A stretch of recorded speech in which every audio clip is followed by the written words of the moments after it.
What is a Bitcoin? Sort of universal digital currency. The digital currency called Bitcoin has enjoyed a rapid rise in valuation. Bitcoin is taking the market by storm and causing controversy. We don't consider the virtual currency a currency. It's an online currency, one not controlled by any government or any single company even.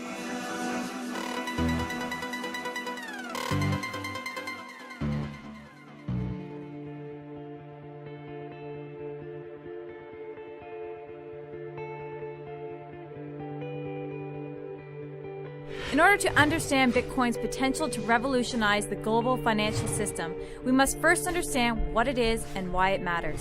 Bitcoin is kind of like email for money, right? If you remember, we used to write letters, now we do email. We used to, read the newspaper, now we read content online like Elite Daily. So Bitcoin is the next evolution of financial services. It means it's just a better way to trade money, to store money, and you can do this on a global basis. If you're in Argentina, or you're in China, or you're in San Francisco, it doesn't matter, you can use Bitcoin. It's essentially digital gold. It's restricted in supply, unlike, say, a central bank who can just print away every day more money.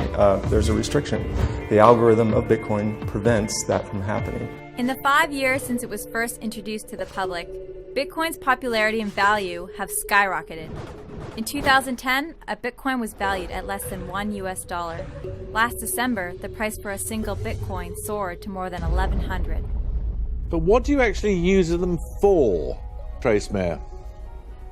Well, I use them to pay independent contractors that are all over the world, whether they're in India or the Philippines.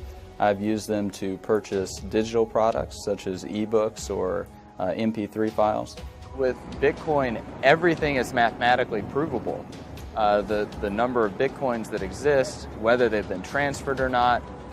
When you log into your online banking and you see that you have digits in there, like, why do you trust that? Bitcoin's users use virtual wallets to store Bitcoins. These wallets can be managed using special applications and software that can be downloaded to phones, tablets, or personal computers. If business owners would realize how simple it is to accept Bitcoin and how many advantages there are without any disadvantages when they're using a merchant processor, more and more businesses are going to start doing it once they realize how easy it is and that there's no downside, essentially. Credit cards normally charge a 3 to 5% processing fee. With these Bitcoin merchant processors, like the one we're using now, BitPay, they charge 1%. There's some newer ones that charge 0% processing fee. Another thing is with credit cards, it usually takes anywhere from 3 to 5 business days to really get the money into your bank account, which can be tough for cash flow sometimes. With this, they send the money into our account the next morning. And the third thing, which is actually really important, especially for small businesses, especially in the food and beverage industry, is chargebacks. With Bitcoin, there's no chargebacks because essentially it's like digital cash. Once it's sent, it's sent. But while the Bitcoin market is growing more popular in the mainstream, and as more Bitcoin businesses are founded each day, the virtual currency now faces some serious hurdles that could jeopardize to its long-term viability. A lot of Bitcoin people say there's no financial crime that happens whatsoever, and that's not true. There is actually a lot that happens. But on the other hand, it's nowhere near what we think it is. So the US government has done some studies and found out that not a lot of people use it for terrorist financing. But the concern is when those types of people learn about it, they will start to use it for terrorist financing. As a technologist, I'm not trying to build technology that satisfies one political leaning or another.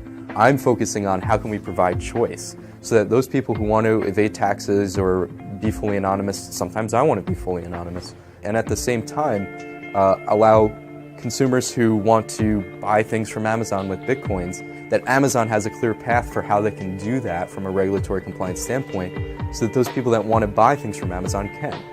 Federal agencies have grown concerned over Bitcoin's role in facilitating illegal purchases through a number of black market websites, including Silk Road, which was shut down by the FBI last October. And because the industry has little oversight or regulation, little can be done to bring the perpetrators to justice. I think the most important thing is to really do your research, do your due diligence. And for people who aren't completely unfamiliar with this space, it's kind of similar to people that were investing in penny stocks in the 1920s. If you don't do your research and you start investing in financial institutions that are unregulated, then you could lose a lot of money. And I think there are people who are thinking of getting into the Bitcoin space that should have the similar concerns. Mt. Gox was a Bitcoin exchange based in Tokyo that was handling up to 70% of all Bitcoin transactions as of 2013. Then in February 2014, the Mt. Gox company suspended trading, closing its website and exchange service, and filed for a form of bankruptcy protection from creditors. It announced that around 850,000 Bitcoins belonging to customers and the company were missing and likely stolen, an amount valued at more than $450 million at the time.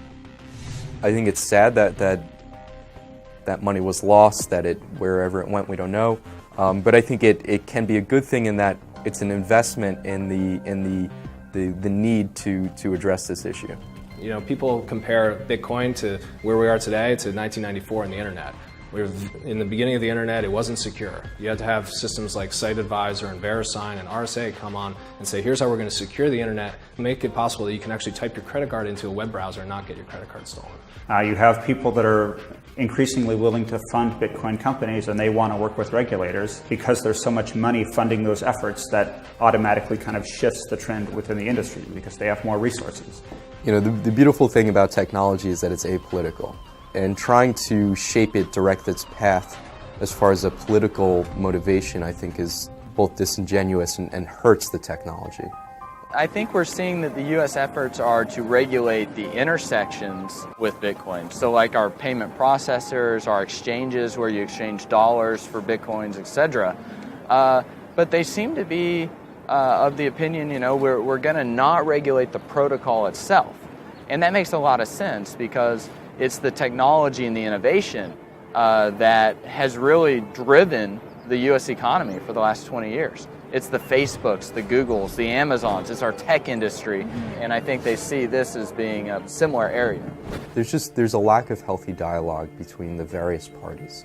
The banking community, the libertarian Bitcoin community, the regulatory community, there's a lot of voices in each camp.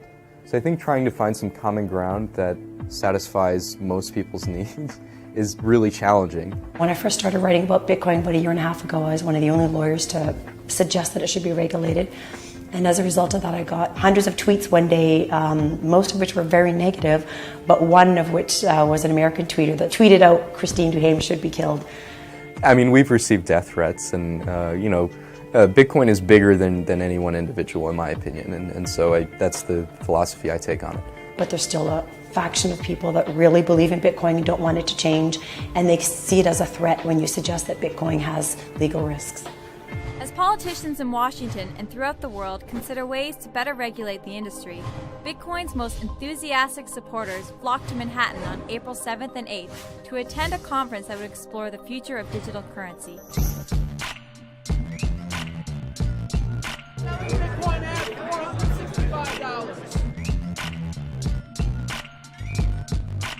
It's the future of currency. It's decentralized, no government controls it, no one person controls it. It's run by the community. It will start to be accepted everywhere in 10 or 20 years. I see it exponentially growing worldwide. I don't think you can limit it. I don't think it's limitless. The industry's sort of at an explosion point right now. You know, you can tell from the conference here and the amount of people that there's a wide variety of interests, not just from consumers, but from merchants, from investors, venture capitalists. There's a lot of money coming to the Bitcoin world. The value of anything, whether it's dollars or gold and silver or Bitcoin, comes from the value that people ascribe to it in their minds. So if people believe something is valuable, that's where the value comes from. It's not an intrinsic property of a dollar bill or a piece of gold. It's because people believe it's valuable.